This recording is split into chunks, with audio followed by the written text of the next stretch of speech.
नमस्कार दोस्तों, आज हम आपको एक ऐसी कहानी सुनाने जा रहे हैं जो सिर्फ एक नाम की कहानी नहीं बल्कि एक आस्था, रहस्य और चमत्कार की कहानी है। क्या आपने कभी सोचा है कि कैंची धाम का नाम कैंची क्यों पड़ा? क्या ये सिर्फ पहाड़ों का आकार है या इसके पीछे कोई गहरी आध्यात्मिक सच्चाई छुपी है? आज की इस वीडियो में आपको मिलेगा इस नाम का पूरा सच। उत्तराखंड की शांत वादियों में बसा हुआ है कैंची धाम।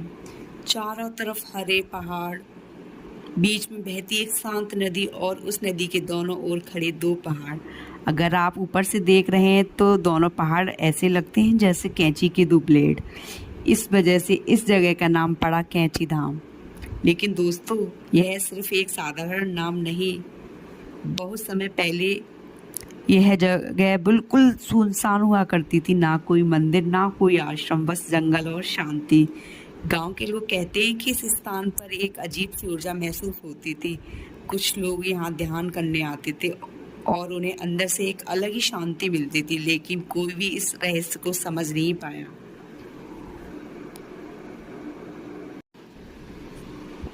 फिर एक दिन यहाँ आए नीम करौली बाबा। जैसे ही उन्होंने इस स्थान पर कदम रखा, वो कुछ देर शांत खड़े रहे, मानो वो इस जगह की ऊर्जा को महसूस कर रहे हो। फिर उन्होंने कहा, यह स्थान बहुत पवित्र है, यहाँ भगवान की विशेष कृपा है। और उसी क्षण उन्होंने यहाँ आश्रम बनाने का निर्णय लिया। धीरे धीरे यहाँ मंदिर बना और यह स्थान बन गया भक्ति का केंद्र।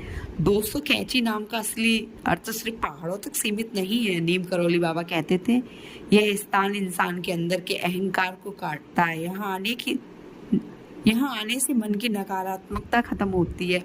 जैसे कैंची कपड़े को काटती है, वैसे ही यह स्थान हमारे अंदर की बुराइयों को काट देता है। इसलिए इसे कहा जाता है कैंची धाम।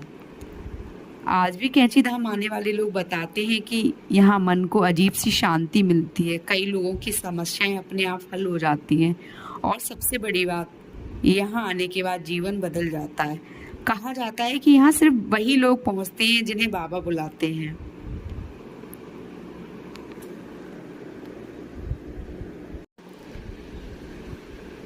तो दोस्तों, कैंची धाम का नाम सिर्फ एक जगह का नाम नहीं, यह एक आध्यात्मिक संदेश है। अपने अहंकार को काटो, भगवान का नाम लो और सच्ची भक्ति अपनाओ। अगर आपका मन सच्चा है तो एक दिन बाबा आपको भी यहाँ जरूर बुलाएंगे। बाबा की एक घटना के बारे में आप लोगों को मैं बताती हूँ।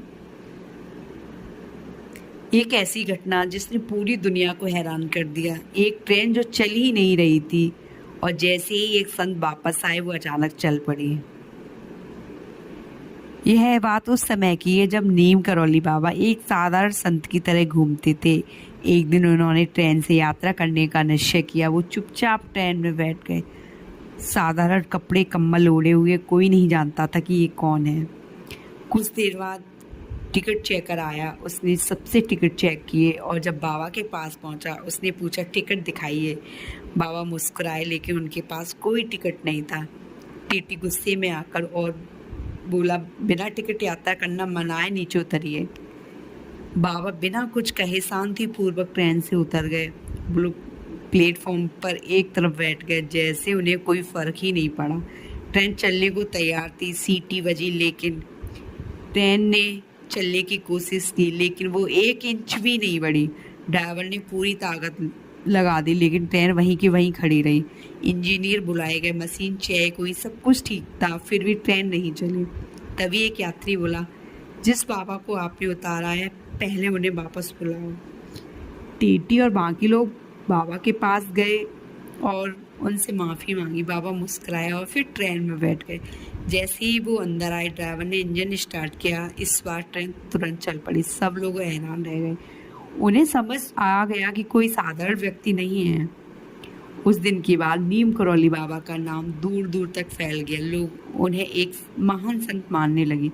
लेकिन बाबा हमेशा कहते थे, मैं कुछ नहीं करता, सब भगवान की कृपा है।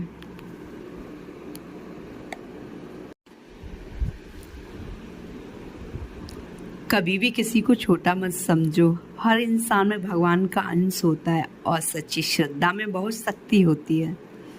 अगर आपको यह कहानी पसंद आई हो तो वीडियो को लाइक करें, शेयर करें और चैनल को सब्सक्राइब ज़रूर करें। कमेंट में लिखें जय बाबा नीम करौली।